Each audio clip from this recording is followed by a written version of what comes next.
आप इन यूट्यूबर्स के अजीब कहानियों को नहीं जानते थे। आप जो अपने चैट्स में ये इमोजीज यूज करते हो, इन्हें यूज करना अभी बंद कर दो। लेकिन ऐसा क्यों? और हर रात सोते समय आपके साथ एक ऐसा धोखा होता है जिसका आज मैं पर्दाफाश करने वाला हूँ। और आप रोज कुछ ऐसे चीजें यूज करते हो जो कि असल में गलती से बन गई थी। भाई वीडियो बहुत ही अलग होने वाला है, तो इस पे 20,000 लाइक तो बनते ही हैं, तो अभी लाइक ठोको। नंबर 17, आपको लगता है कि हमारा सपना हमें पूरी रात भर आया है, लेकिन एक्चुअली में इंसान का एक सपना 3 से 4 सेकंड जितना छोटा होने से लेकर 20 से 30 मिनट तक बड़ा हो सकता है। और उठने के बाद हमें जो थोड़े थोड़े सपने याद रहते हैं, वो वही सपने होते हैं जो हमें रैपिड आई मूवमेंट फेज में आते हैं। ये एक ऐसा फेज है जहाँ नींद में होने के बाद भी हमारा दिमाग एक्टिव होता है, और ये सोने के लगभग 90 मिनट बाद आता है और 10 मिनट तक रहता है। फिर हम गहरी नींद में चले जाते हैं, जहाँ तक मोस्टली सपने बंद भी हो जाते हैं। नंबर 16, आपको जो रेत दिखती है वो असल में पानी है। सेंस नहीं बना रहा है ना? बताता हूँ। सैंड वैसे तो एक सॉलिड है, लेकिन जब उसे हम अपनी मुट्ठी में बंद करना चाहते हैं तो वो बिल्कुल पानी की तरह बाहर निकल जाती है। और हाँ, ये पूरी तरीके से पानी की तरह बिहेव नहीं करती, लेकिन एक ऐसी सिचुएशन है जिसमें सैंड जो है वो पूरा ही पानी जैसा बन जाती है। जब सैंड के अंदर एयर को मिलाया जाता है तो ये बिल्कुल पानी की तरह बिहेव करता है। और अगर आपको यकीन नहीं हो रहा तो इस चीज को देख लो, इसे फ्लूइडिसाइज्ड सैंड कहा जाता है। इसमें आप अगर कोई भी ऑब्जेक्ट भी रखोगे तो वो बिल्कुल ऐसा बिहेव करेगा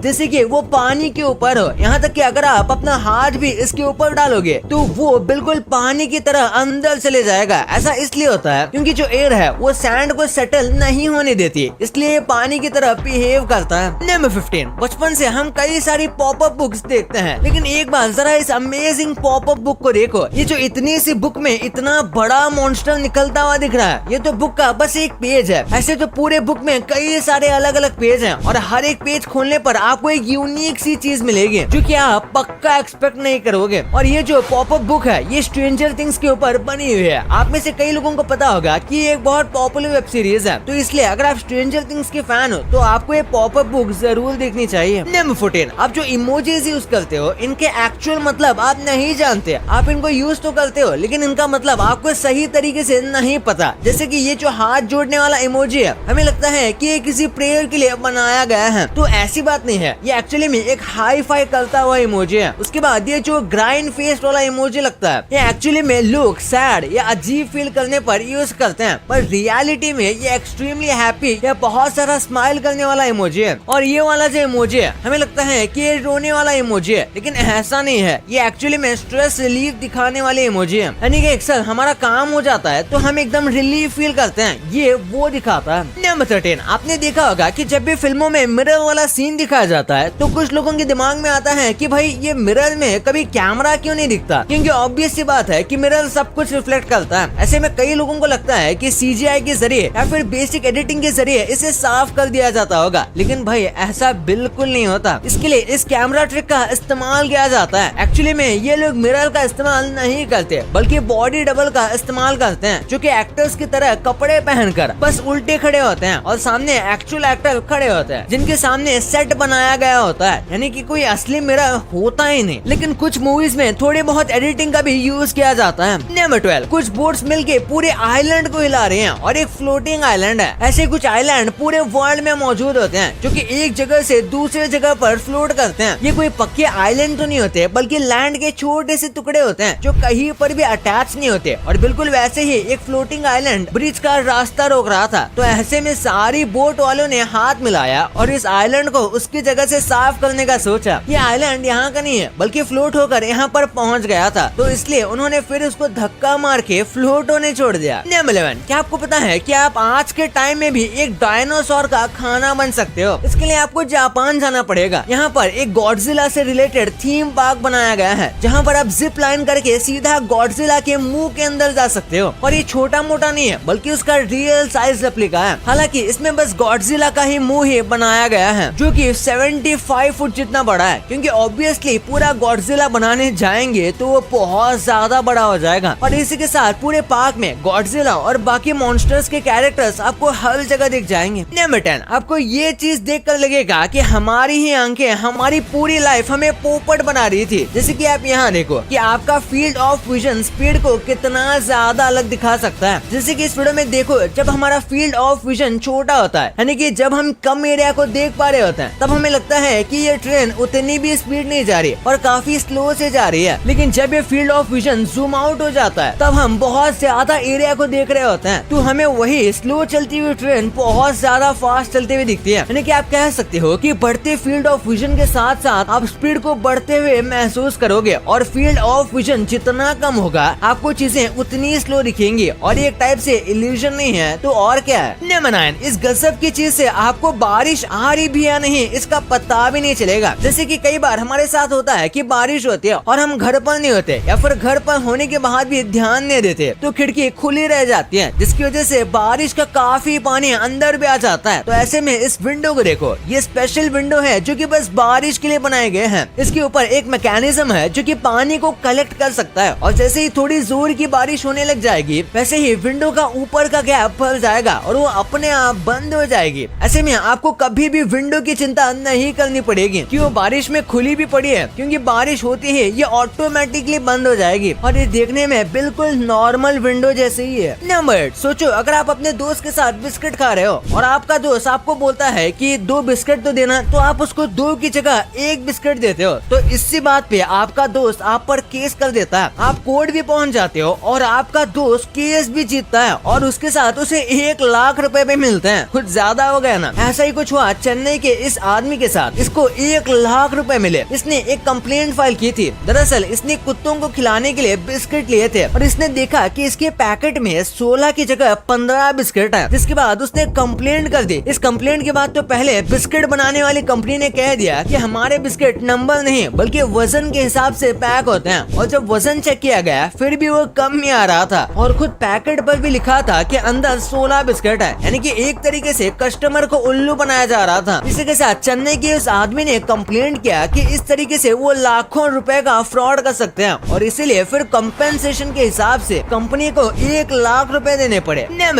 ये काफी शर्म की बात है, लेकिन हमें कहना पड़ेगा कि इंडिया के कई मिनिस्टर्स अपने नाम के एकदम ऑपोजिट होते हैं। यानी कि इंडिया में हेल्थ मिनिस्टर, एजुकेशन मिनिस्टर खुद ऐसे हैं जो कि अपनी पोजीशन के लिए परफेक्ट नहीं होते। और एक बार जरा इस चाइना के हेल्थ मिनिस्टर को देखो, इनका नाम है माओ शाओवी, और भले ही एक नजर में देखने पर लगे कि ये कोई अनहेल्दी बुढ़ा है, लेकिन ऐसी बात नहीं है। आप इनको काफी कमाल का फिटनेस स्टंट करते हुए देख सकते हो, जो कि बताता है कि कितने ज्यादा उम्र होने के बाद भी इनकी बॉडी कितनी ज्यादा स्ट्रॉन्ग है और इनके जो जॉइंट है वो भी काफी ज्यादा मजबूत है। सच में लगभग सभी देश में ऐसा ही होना चाहिए कि जो मिनिस्टर जिस पोजीशन पर है वो इस पोजीशन का हकदार हो। नंबर 6, हम इंसानों का एक डिवाइस मार्स पर ऑक्सीजन बना रहा है। नासा का जो परसिवरेंस रोवर है जो इस वक्त मार्स के चक्कर लगा रहा है, उसके अंदर एक खास टाइप का गैजेट फिट किया गया था जो कि धीरे धीरे करके ऑक्सीजन को बनाता है और रिलीज भी करता है। और इस रोवर ने सक्सेसफुली 122 ग्राम ऑक्सीजन रिलीज किया है। इतने ऑक्सीजन पर एक कुत्ता करीब 10 घंटे जिंदा रह सकता है। और ऐसा नहीं कि इस मशीन का काम पूरे मार्स में ऑक्सीजन फैलाना है, बल्कि वो बस एक्सपेरिमेंट कर रहे हैं कि किस तरीके से मार्स पर ह्यूमन सिविलाइजेशन को सरवाइव कराया जा सकता है और किस तरीके से ऑक्सीजन को बनाए। नंबर 5, भाई ये जो मेटल शीट्स है ना, ये देखने में जितने सिंपल लग रहे हैं, इनका बनाने का प्रोसेस बहुत गजब का है। यहाँ देख लो, एक सिंपल से मेटल शीट के लिए कितना कुछ किया जाता है। पहले एक सिंपल सी मेटल शीट को लिया जाता है जो काफी थिन होती है और बस फिर रोलर के जरिए इसे ऐसे व्हील्स में पुश किया जाता है। ऐसे में ये जो व्हील्स होते हैं ये बहुत स्ट्रॉन्ग होते हैं और ये मेटल शीट्स में डेंट कर देते हैं, और ऐसे ही कुछ और रोलर से गुजरने के बाद पूरे मेटल शीट में डेंट हो जाते हैं। और ये डेंट बहुत ज्यादा इंपॉर्टेंट होते हैं ताकि ये मेटल शीट को स्टेबल बना सके। अगर ये डेंट नहीं होंगे तो मेटल की बस प्लेन शीट बैरियर की तरफ खड़ी नहीं रखी जा पाएगी। नंबर 4, अगर आपने कभी बड़े हॉल में या फिर स्टेडियम को देखा होगा तो इसमें काफी ज्यादा हिस्सा बस सिटिंग अरेंजमेंट जैसे कि चेयर या फिर बेंचेस ले लेते हैं। और इसी चीज को टैकल करने के लिए देखो इन कमाल के डिजाइन को। ये ऐसे अलग अलग डिजाइन है जहाँ पर जो बेंचेस और चेयर हैं वो रिट्रैक्ट हो जाते हैं और ऐसा करके आप पूरे स्टेडियम के पूरे हिस्से को इस्तेमाल कर सकते हो। इसमें से कुछ तो इतने ज्यादा कमाल के तरीके से बनाए गए हैं कि जो बेंच और चेयर होते हैं वो जमीन के अंदर चली जाती हैं। ये मैकेनिज्म देखने में बहुत ज्यादा आउट ऑफ दिस वर्ल्ड लगता है और ये ऐसा लगता है कि किसी मूवी का सीन हो, लेकिन अब ऐसे सिस्टम कई जगह पर इस्तेमाल हो रहे हैं और इंडिया में भी ये जल्दी आएंगे। नंबर 3, हाथी के छोटे बच्चे अपने सूंड को नहीं उठा सकते। इंसानों के बच्चे जैसे पैदा होते ही चलना नहीं सीखते, बिल्कुल वैसे ही जो हाथी के बच्चे होते हैं वो पैदा होते ही अपनी ट्रंक यानी कि सूंड को कंट्रोल करना नहीं सीख पाते, जिसकी वजह से आपको आपको बेबी एलिफेंट कई बार ऐसे हरकतें करते हुए दिखेंगे। इसे देखकर हमें लगता है कि ये एलिफेंट कितना ज्यादा क्यूट है और कैसे अपने साथ ही खेल रहा है। और ये बात बिल्कुल सही है कि ये बहुत क्यूट लगते हैं, लेकिन ये अपने साथ खेल नहीं रहे होते, बल्कि इन्हें अपने ट्रंक को कंट्रोल करना नहीं आता, यानी कि इनके पास कोई और ऑप्शन नहीं होता, जिस वजह से ये कई बार ऐसी हरकतें ना चाहते हुए भी कर देते हैं और इनको अपने ट्रंक को कंट्रोल करना सीखने में करीब 1 साल का समय लगता है।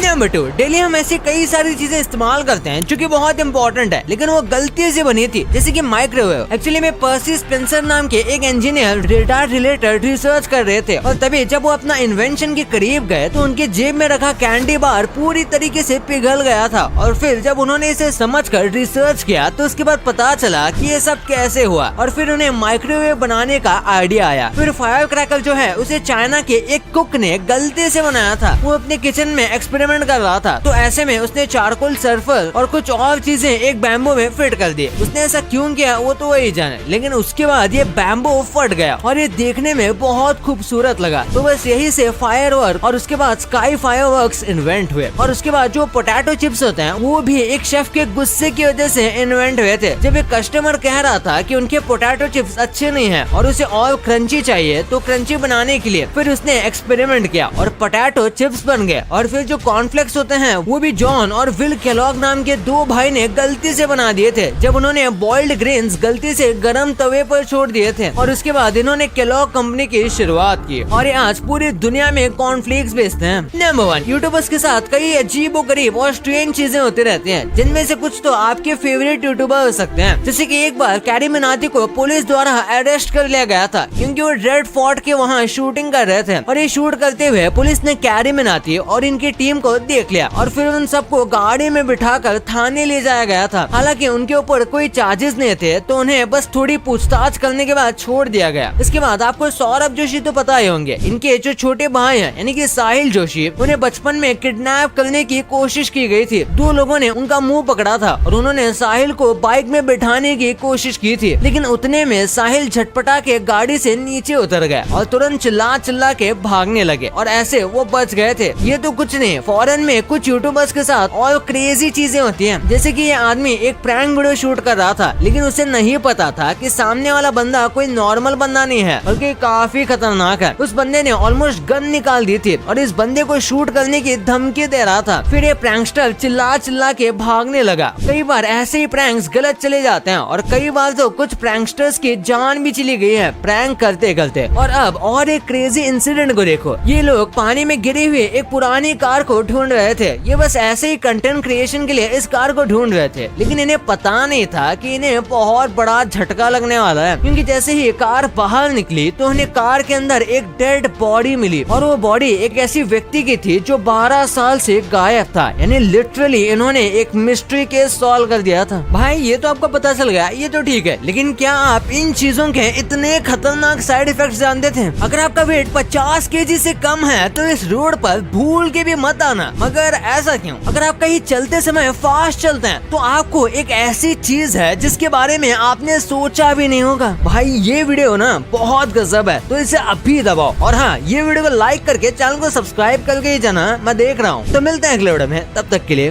बाय।